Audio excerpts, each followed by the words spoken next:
Assalamualaikum warahmatullahi wabarakatuh. Alhamdulillahirrabbilalamin. Wassalatu wassalamu ala ashrafil anbiya'i wal mursalin wa ala alihi wa sahbihi ajma'in. Amma ba'du. Alhamdulillah, mari kita bersama-sama bersyukur bahwasanya kita semuanya banyak teman. Insya Allah dengan banyaknya teman ini akan juga banyak keuntungan. Memang manusia ditakdirkan hidup dengan bersosial, yaitu bersama-sama antara satu dengan lainnya. Manusia tidak bisa hidup sendirian, tetapi selalu berteman antara satu dengan lainnya. Di dalam hidup berteman ataupun bergaul sesama ini sangat banyak sekali keuntungan yang kita dapatkan. Di antaranya ialah satu, kita bisa mengajari mereka. Seandainya orang-orang yang di depan kita itu kebetulan lebih kecil ataupun lebih kurang pengetahuannya daripada kita. Mengajar adalah suatu perbuatan yang sangat mulia, yang diantara faktornya yaitu ada guru, ada murid, dan ada materinya. Maka dengan adanya murid ataupun orang yang di depan kita, berarti kita bisa mendapatkan keuntungan, bisa mengajarkan daripada apa yang kita inginkan kepada dia. Seandainya orang yang di depan kita ini adalah orang yang lebih banyak daripada kita tentang pengetahuannya, kita pun bisa mendapatkan pelajaran daripada mereka. Jadi keuntungan yang pertama, kita bisa mengajar ataupun kita bisa mendapatkan pelajaran daripada mereka. Itu keuntungan pertama daripada pergaulan. Yang kedua, kita akan mendapatkan manfaat ataupun keuntungan daripada orang yang di depan kita. Umpamanya, kita bisa memberi sesuatu yang mereka tidak punya. Kita bisa memberi nasihat, kita bisa memberi sedekah kepada mereka yang mereka tidak punya. Begitu juga orang yang di depan kita bisa jadi kita, atau bisa juga kita jadikan untuk menolong kita. Umpamanya disuruh mengambilkan air, disuruh mengambilkan pulpen, mengambilkan buku, dan lain sebagainya.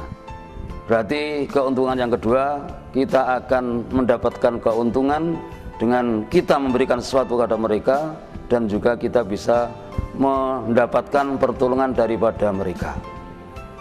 Itu yang kedua. Keuntungan yang ketiga, kita bisa mendidik mereka. Katakanlah kalau mereka itu lebih muda ataupun lebih sedikit pengalamannya daripada kita, kita bisa mendidik berbicara, mendidik secara belajar, mendidik berkomunikasi, mendidik tata tertib, duduk berdiri, dan lain sebagainya. Itu kita bisa mendidik mereka, mengajari dan juga mendidik mereka. Andai kata orang yang di depan kita itu lebih banyak pengalamannya daripada kita, kita akan bisa juga mendapatkan pendidikan daripada mereka.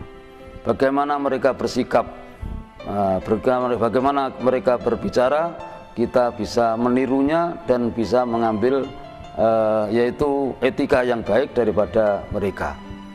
Ini keuntungan yang ketiga. Untuk keuntungan yang keempat, kita bisa senang karena ada orang yang di depan kita. Katakanlah seandainya kita itu sedang dalam keadaan sakit, kemudian ada teman kita yang mendatangi kita, kita akan merasa senang.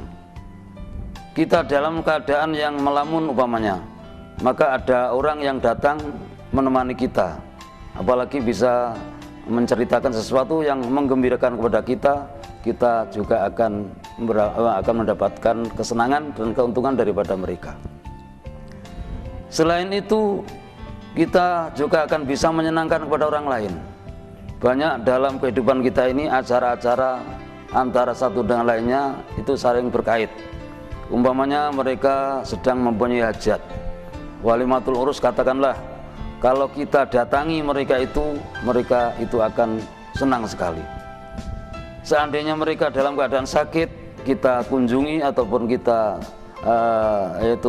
datang ke tempatnya, dia juga akan lebih senang. Kalaupun dia kesusahan, umpamanya ada keluarganya atau familinya yang sedang meninggal dunia, maka kita takziah, maka mereka juga akan merasa senang.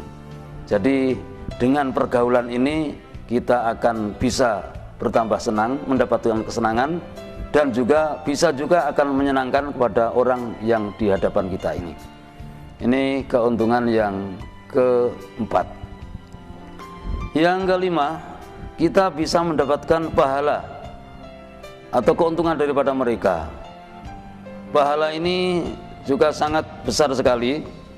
Katakanlah kita yaitu mengajak mereka untuk berbuat baik. Umpamanya datang waktu sholat, maka dengan ada dia kita mengadakan sholat berjamaah. Maka sama-sama sudah diketahui bahwasanya pahala daripada sholat jamaah itu akan lebih baik daripada sholat sendirian, yaitu kita bisa mengambil pahala daripada teman kita yang sedang berada di tempat kita. Begitu juga mereka kita ajak umpamanya untuk bersilaturahmi bersama-sama dengan dia untuk ke tempat orang lain, itu pun juga kita akan mendapatkan pahala.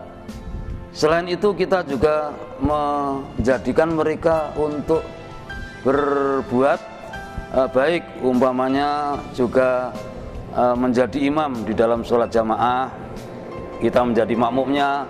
Seandainya mereka itu adalah lebih terhormat ataupun lebih banyak pengalaman daripada kita.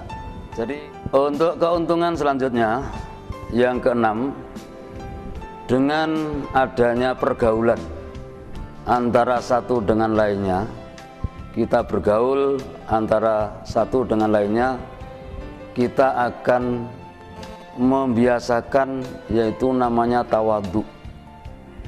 Tawadhu itu adalah yaitu merasa rendah. Merasa rendah berarti bukan rendah.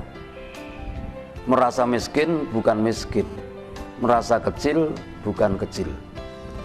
Tawadhu adalah lawan daripada takabur.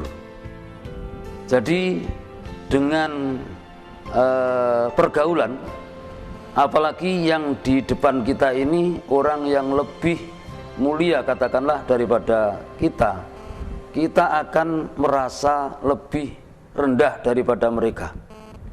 Ini adalah suatu sifat yang paling mulia di antara sifat-sifat yang terpuji, yaitu tawadhu, merasa lebih rendah, lawan daripada takabur.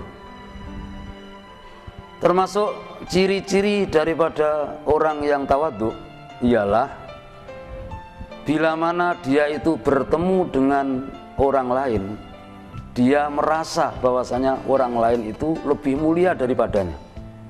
Itulah tawadhu. Siapa yang dijumpai oleh itu? Kita bertemu dengan orang katakanlah petani, bahwasanya petani itu mempunyai kelebihan lebih daripada kita. Kita bertemu dengan seorang pedagang, bahwasanya kita lebih sedikit ilmunya dan dia mempunyai kelebihan daripada kita karena dia mempunyai ilmu dagang. Kalau kita bertemu dengan katakanlah pengemis, walaupun dia minta-minta, itu pun juga mempunyai sifat ataupun perbuatan yang kita tidak memilikinya.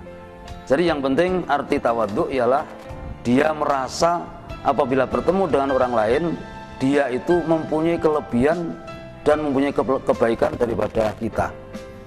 Dalam pergaulan tadi akan tercipta yaitu tawadhu, merendah diri. Di dalam hadis telah disebutkan an Iyad bin Himarin radhiyallahu anhu qala Rasulullah sallallahu alaihi wasallam innallaha auha ilayya an tawaddu hatta la yafkhara akadun ala akadin wala yabghiya akadun ala akadin, rawahu Muslim. Hadis tersebut yaitu menyuruh kita semuanya untuk yaitu tawadhu. Seandainya di antara kita dalam pergaulan ini saling tawadhu, saling merasa rendah diri, tidak mengakui lebih baik daripada temannya, bahkan kebalikannya, orang lain di hadapan itu mempunyai kelebihan daripadanya, maka tidak akan terjadi yaitu satu dengan yang lain itu berbuat jelek dan juga tidak melebihi batas antara satu dengan yang lain. Itulah arti dalam hadis tersebut. Keuntungan yang ketujuh ialah dengan percampuran atau pergaulan antara satu dengan yang lain akan saling mendapatkan keuntungan, yaitu pengalaman. Di dalam pergaulan yang satu akan mengambil pengalaman yang lain. Umpamanya di dalam gerak-gerik, di dalam perkataan dan di dalam perbuatan, yang satu pasti juga akan melihat dan juga mengambil pengalaman daripada orang lain. Yang lain pun begitu juga. Yang lain akan mengambil gerak-gerik tingkah laku yang baik daripada yang lain. Nah, dalam pengalaman ini sangat banyak sekali, entah itu pengalaman dalam cara belajar, pengalaman dalam tingkah laku, pengalaman dalam berbuat dan sebagainya. Maka dengan adanya percampuran ataupun pergaulan antara satu dan lainnya, ini akan diambil oleh masing-masing saling mengambil keuntungan daripada yang lain, daripada pengalaman yang didapatinya. A mendapatkan dan meniru pengalaman daripada B, B itu juga meniru dan mengambil pengalaman daripada A.